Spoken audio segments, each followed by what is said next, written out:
Alright guys, today Jessica's here with me. We're going to do a comparison between Adventures of the Seas, the cruise ship that we're currently on, comparing this to Harmony of the Seas, which we went on last year. First off, we're going to start by comparing the ships.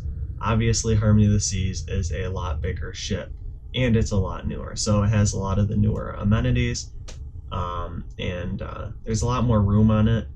You said that you felt like this ship was actually a little bit more packed than Harmony of the Seas. I felt like that too, especially with the Windjammer restaurant. Sometimes Harmony's flow and architecture is a lot better thought out and laid out, that there isn't just dead ends and people just stopping and going. It flows. There's always a round area that people move around and through the restaurant, and there's an in and out, not necessarily with the Windjammer on Adventure of the Seas. People are coming in and trying to go out in the same spot, so a lot of times you run into a traffic jam area. Well, also just on the main deck, it's a lot more narrow here on the Adventure of the Seas, so it's... Harmony, we never had a problem finding seats. There was always plenty of lawn chairs open, and this one, a lot of times they've been full and you had to go hunt for an open lawn chair. And we're going to compare the dining. A lot of the restaurants are the same. The Windjammer, I think the food on the Harmony of the Seas was a little bit better. There was more flavor to it. They had the Mongolian grill and a few different more options in the Windjammer that had here. The Windjammer on Harmony was definitely a lot bigger than the one on this ship. And they still had the same soft serve ice cream, so you get that on any ship you go on. The one thing that we noted was last year when we went on Harmony of the Seas, that room service was included for free.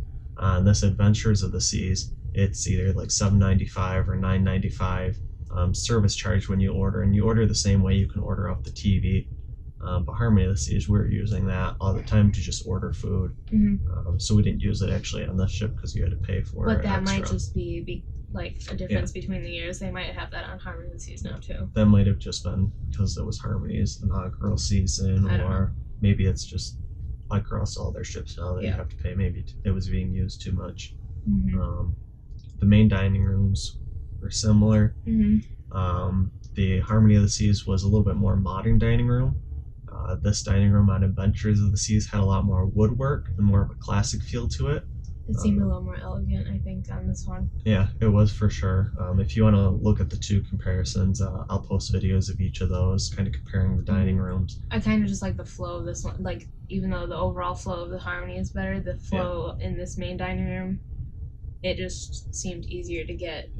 It was. This one actually had like a grand staircase, whereas Harmony, there was just decks that were separated. You couldn't get to all of them. This one, the grand staircase, you could go up through the three levels of the dining room. And comparing the rooms, so obviously Harmony of the Seas is 15 years newer than the stateroom that we're in now.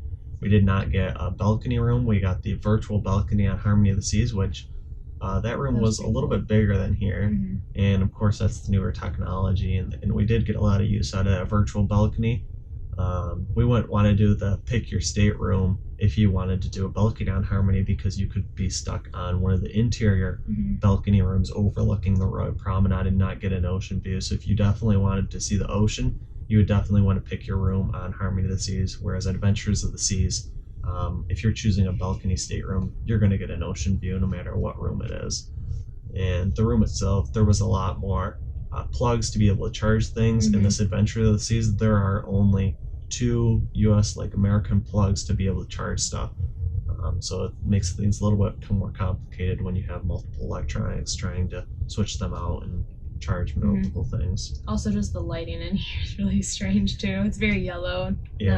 It is, and turning the lights on and off, they flicker a lot before they actually turn on. Which isn't, it's not that big of a deal, but it's just noting.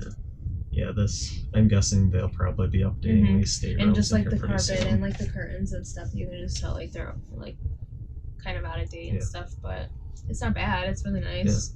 Expected for 15 years old. The cupboards, when you open and close these in the Adventures of the Seas, they like to just slam. We haven't heard any of the peoples next door to us, so maybe the soundproofing on these staterooms is pretty good, but they are pretty loud in Harmony. the actual stateroom doors really slammed on Harmony of the Seas, whereas this one you gotta pull shut. Yeah, this one they shut very quietly, and you actually have to turn around and make sure they shut sometimes, because if you don't have them all the way open, they'll actually stay open a little bit. Next up, we're gonna compare the activities in the shows. Harmony of the Seas had a lot more variety, mainly probably due to the aqua theater that they have on there.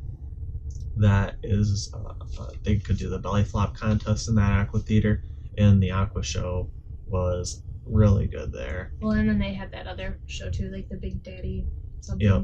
Yeah, a few different shows in that aqua theater that they're not able to have on Adventure of the Seas because they don't have a dedicated pool to be able to do that stuff in. Then the ice show, comparing the ice show on Adventures of the Seas versus Harmony of the Seas, this one on Adventure seems a lot more Europeanized, a lot more European roots, whereas Harmony of the Seas seemed a lot more American, the songs that were put into it. And there was definitely a lot better and more of a variety of skaters on Harmony of the Seas, but I mean, those skaters are brand new. It's the inaugural season of the ship, so they have to make that show look really good. What else? What other activities did we go to on Harmony? There was the same kind of they had love like and same marriage kind of game shows and stuff, but those are the same, and those are kind of people dependent on who you get as contestants to be able to do those.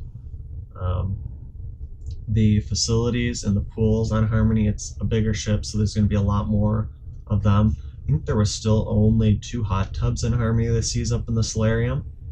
Those were always packed, and those usually weren't the ones that we went to. We usually went to the overlooking hot tubs, and those were always packed with kids in them. It'd be nice if those were actually up in the solarium, and you had to have somewhat like separation between those. So those were adults only.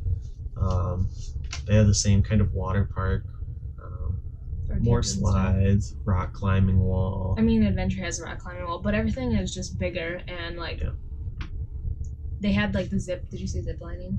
Like Harmony had the zip lining thing going across and stuff, and there was just they have a lot more to do. And I think they only have 1 flow rider on here, if I'm correct. Yep, they do. And Harmony has 2, and it just makes things like I feel like a lot less crowded. But the ship is twice the size of this one. It's a lot wider, so that's what you would expect. And the staff and the customer service you got were pretty much the same across both of them. Great customer service, great staff. So Royal Caribbean has that going for them, that their customer service is great. I would not sail on any other ship besides Royal Caribbean. We've had 2 great trips so far. But I think that's pretty much it, other than ports. Yep, so we're gonna do a review of each of the ports that we went to here on Adventures of the Seas, and I'll let you guys know the prices of how much it was to and from them, and what we thought of each port and the beaches that we went to. So stay tuned for that video. Thanks for watching, and make sure you hit the thumbs up button if you enjoyed this video. Also make sure you subscribe so you don't miss the next videos I will be posting, and leave your questions, comments, and suggestions below.